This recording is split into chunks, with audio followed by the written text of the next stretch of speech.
Seguimos en Monitor Económico por el canal 5 Días y es momento de ir a la entrevista de esta jornada. Y hoy, como ya les había anticipado al inicio del programa, queremos hablar sobre el tema de la inflación.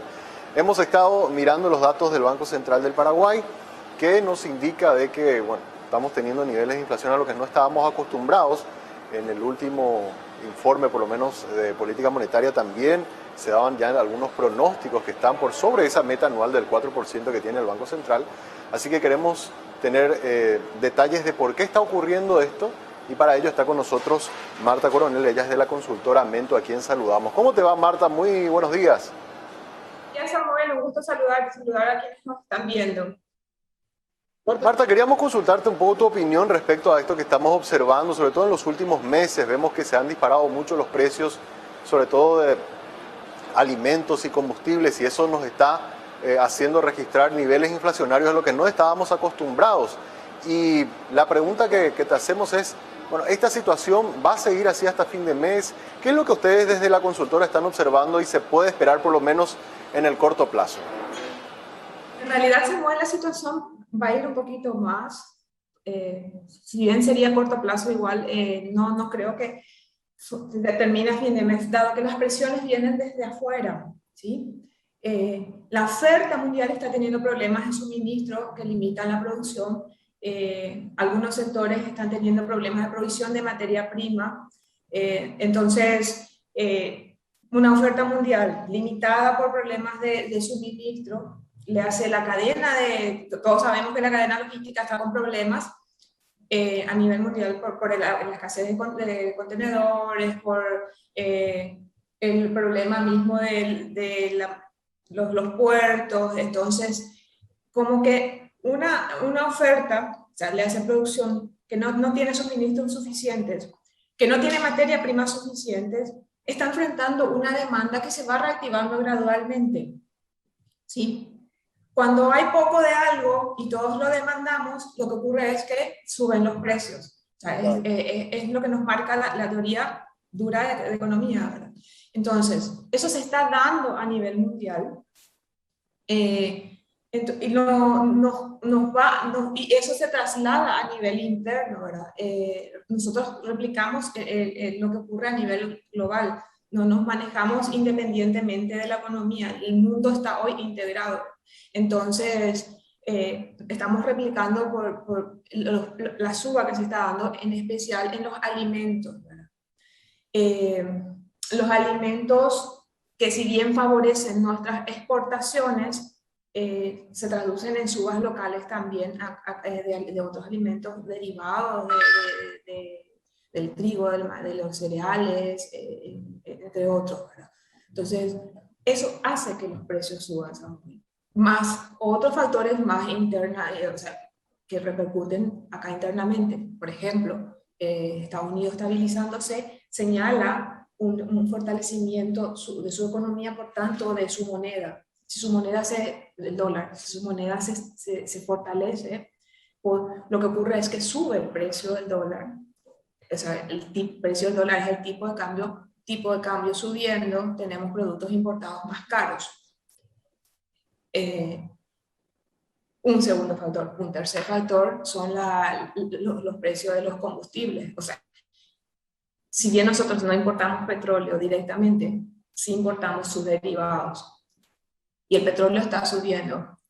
¿Qué ocurrió en la pandemia? Había poca demanda, poca movilidad, estábamos todos encerraditos, entonces no demandábamos mucho combustible, entonces el precio del petróleo tuvo que bajar. Ahora empezamos a reactivarnos, el precio del petróleo sube, la OPEP empezamos a reactivarnos, la OPEP limita la oferta, y el precio del petróleo sube el precio del petróleo, sube el precio de sus derivados.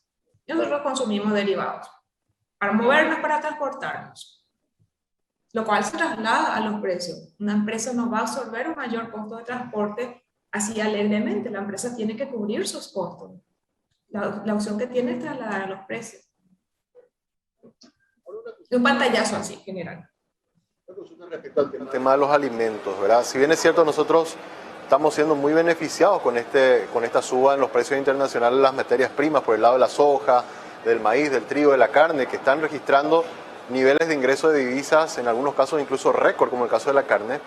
La pregunta es, ¿nuestros productores están de alguna manera priorizando mucho el mercado internacional para recuperarse un poco del efecto de pandemia? Y eso hace que tengamos una menor oferta para el mercado local y por eso están aumentando los precios de bienes, sobre todo en los cuales nosotros mismos somos productores. Te consulto, Marta. En realidad nosotros no tenemos capacidad de absorber toda la oferta que tenemos de esos bienes, en particular de soja. Son 10,5 millones de toneladas, son 7 millones de habitantes, más de 1 tonelada por habitante. Entonces, probablemente la carne sí, ¿verdad? La carne incide mucho en la demanda, perdón, en los precios internos, porque es un bien que pesa mucho en nuestra canasta familiar. Porque por cultura comemos mucha carne, por cultura destinamos gran parte de nuestros ingresos a ese producto, y si se exporta, mucho los cortes de primera, eso se encarece. Ahora bien, no exportamos todos los cortes porque el carne con hueso, por ejemplo, no sale. Entonces, la suba de los cortes de primera es parcialmente compensada con los cortes asado o pechero que quedan aquí. Sin embargo, no es una compensación total y eso se está viendo en los precios. Indiscutiblemente, un productor, como todo empresario, lo que busca es ganar. Y entonces va a vender al mercado que mejor le pague. Es una forma, o sea, las empresas nacen con esa intención de generar la mayor ganancia posible. ¿Qué punto intermedio encontramos entre el mercado externo y el de aquí? Y ese es un bonito desafío que habría que ver. Pero de hecho, los cortes de segunda, en teoría, tendrían que no subir tanto los precios. Claro, totalmente. Pero tampoco nos podemos ir al extremo de lo que está haciendo Argentina, de que bloquea, por ejemplo, la exportación para priorizar el mercado local. Ese ya sería un caso ya muy extremo, ¿verdad? Samuel, con la producción.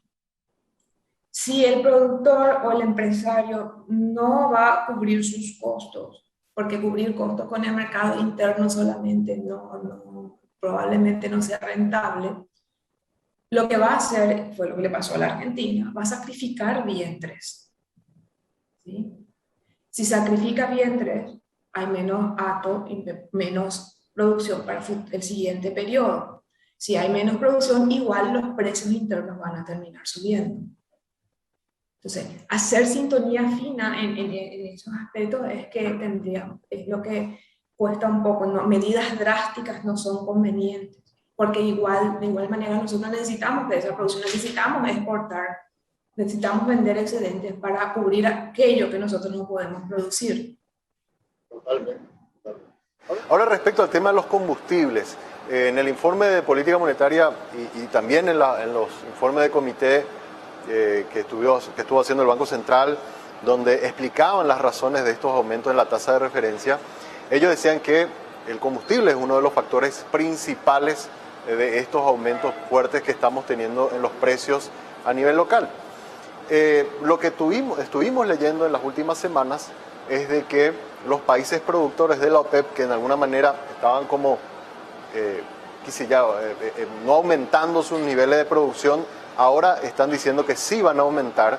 También escuchamos que Estados Unidos dice que también va a aumentar su nivel de producción. Eventualmente, estos anuncios, si se llegan a traducir en mayores barriles, en una mayor oferta a nivel internacional, ¿podríamos tener algún efecto o por lo menos suavizarse estos aumentos en los próximos meses, Marta? Lo haría, ¿verdad? Suavizaría la tendencia al alza que está teniendo hoy el precio del crudo, ¿verdad? Si hay un poquito más de producción, se podría suavizar. O sea, si la OPEP libera la cantidad, alza un poco, porque están creo que en 400 millones de barriles por día, si alza un poco su producción diaria, con que ellos lo hagan, ya estaríamos suavizando. El problema ahí va a ser, ¿hay suficientes contenedores o la cadena de suministro está en condiciones como para transportarlo? Entonces, todavía tropezaríamos en parte con ese problema. Ahora, indiscutiblemente, mayor producción suavizaría la suba de precios de combustible. Si cae el precio del petróleo, bajarían también los precios de la nafta, del gasoil. Entonces, eso significaría que aquí también llegarían a menores precios y los empresarios tendrían menores costos para el traslado de sus mercaderías, su materia prima, su mercadería de finales, y nosotros tendríamos menores costos para llegar a nuestro trabajo. Entonces se suavizaría un poco el efecto de los combustibles en los precios, pero depende de esa mayor producción. Claro. Ahora, ese efecto es donde, o sea, cuando ocurren las alzas, vemos que los ajustes son casi inmediatos, pero cuando ocurre fenómenos de una mayor producción, con lo cual bajan los precios, siempre nos hablan de que hay un stock, de que tienen que primero terminar el stock de un precio más caro y recién ahí se hace el efecto traslado.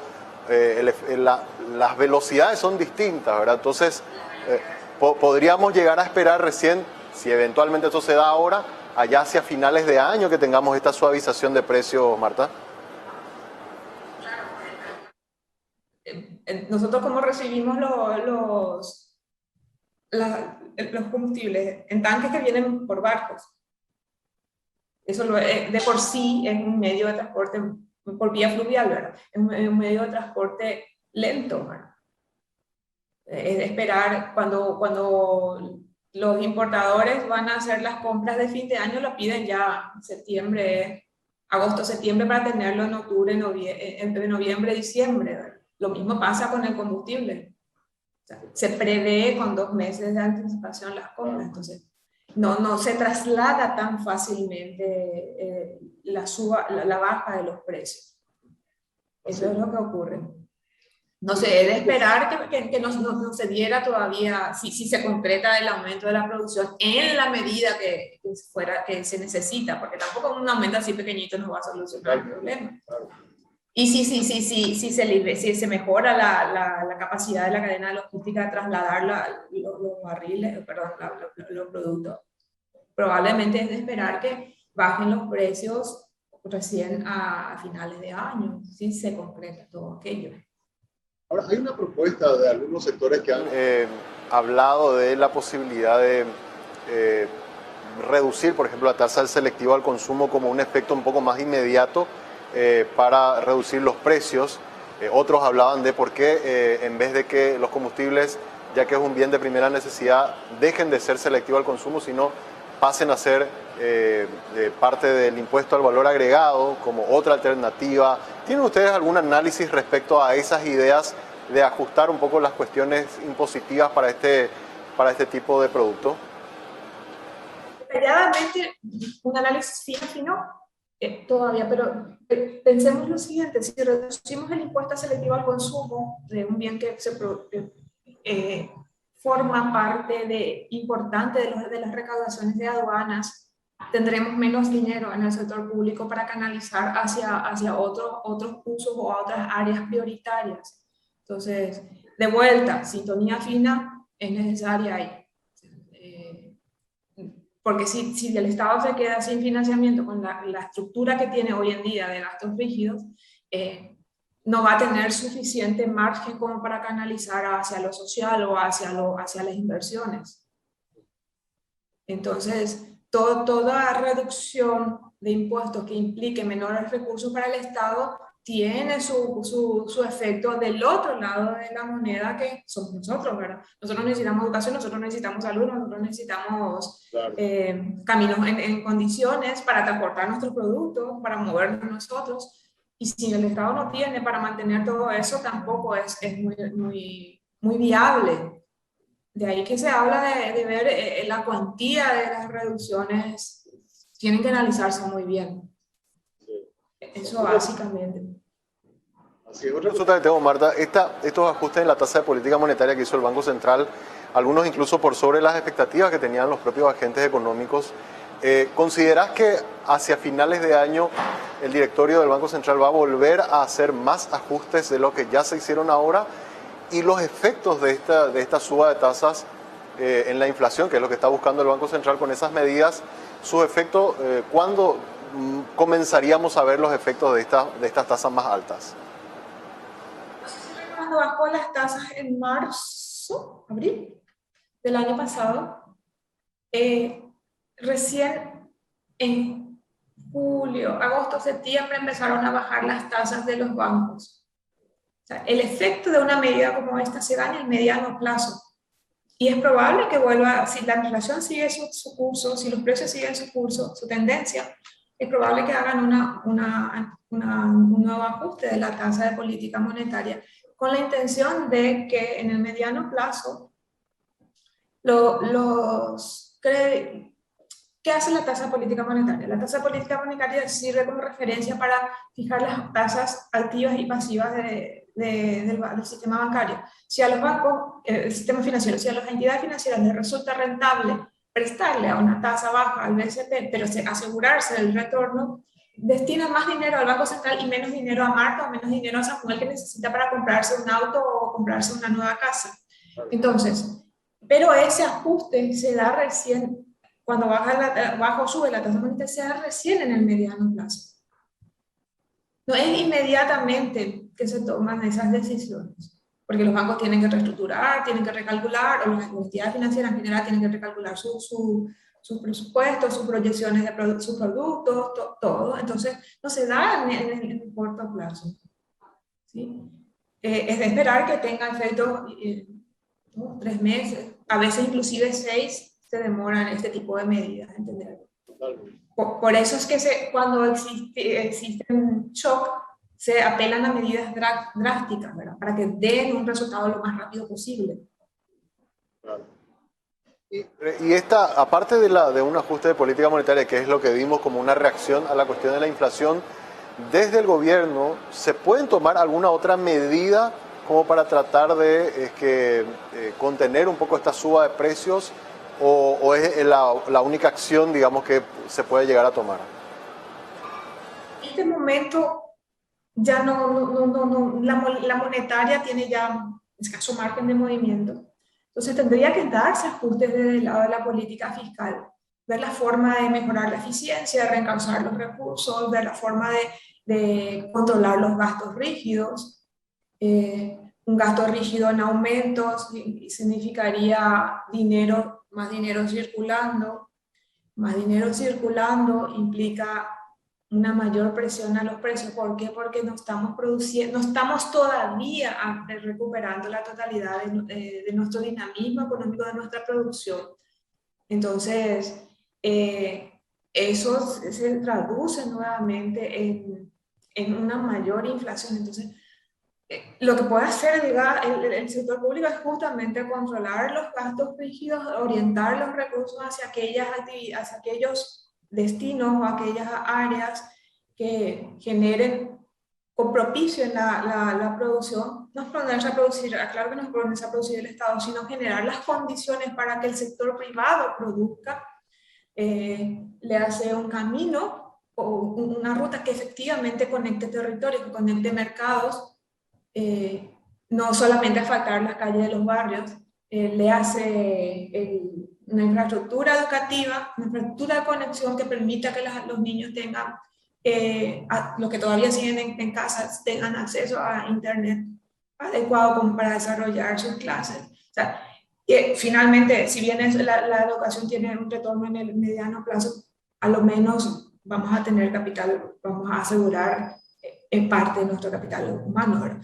El Estado debería, o los hospitales que necesitamos para garantizar la inversión en salud que necesitamos para garantizar que el COVID no nos va a volver a golpear duramente.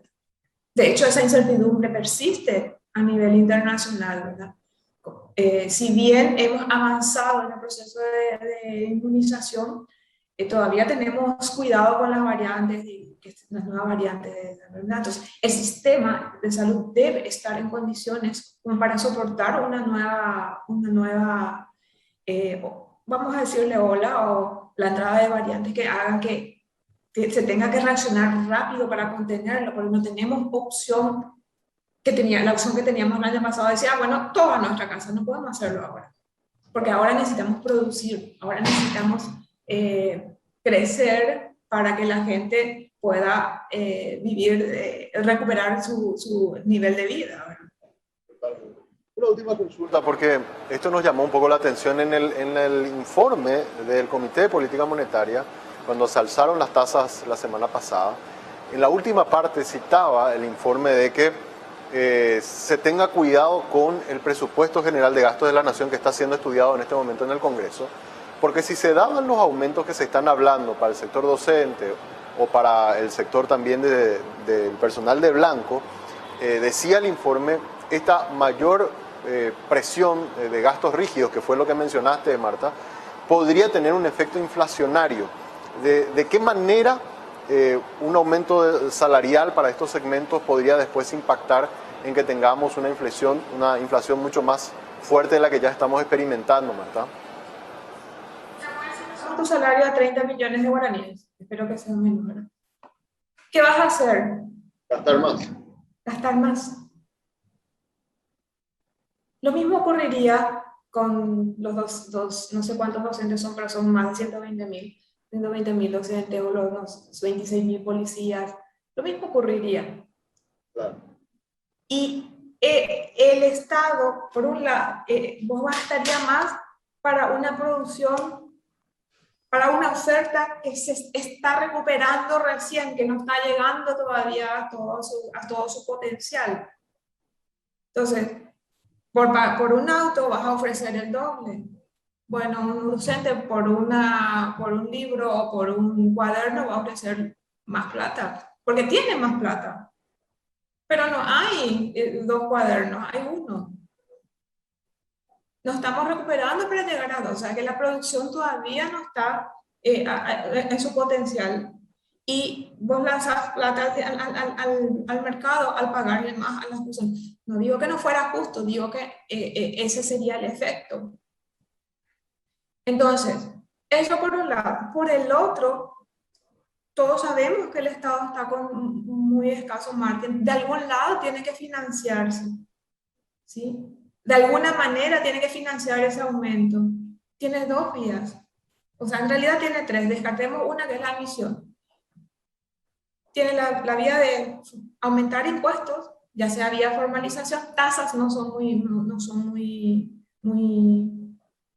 queridas. El aumento de tasa no es muy bien visto. Normalmente se trata de aumentar a través de ampliar la base imponible, ¿verdad? En el sentido de ampliar, llegar a más empresas, presionar más a las que están formales, etc.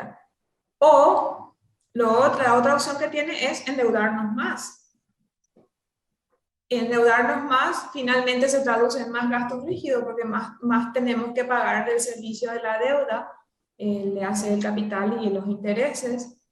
Más gasto rígido implica lo que te decía, menos recursos menos recursos excedentes como para orientarlo hacia aquello que necesitamos realmente. Reitero, hoy necesitamos producir, generar condiciones para la producción. Hoy necesitamos mantener el sistema de salud en condiciones para aguantar si se viniera una segunda ola. Necesitamos recuperar los años, la pérdida de aprendizaje que sufrieron nuestros niñitos.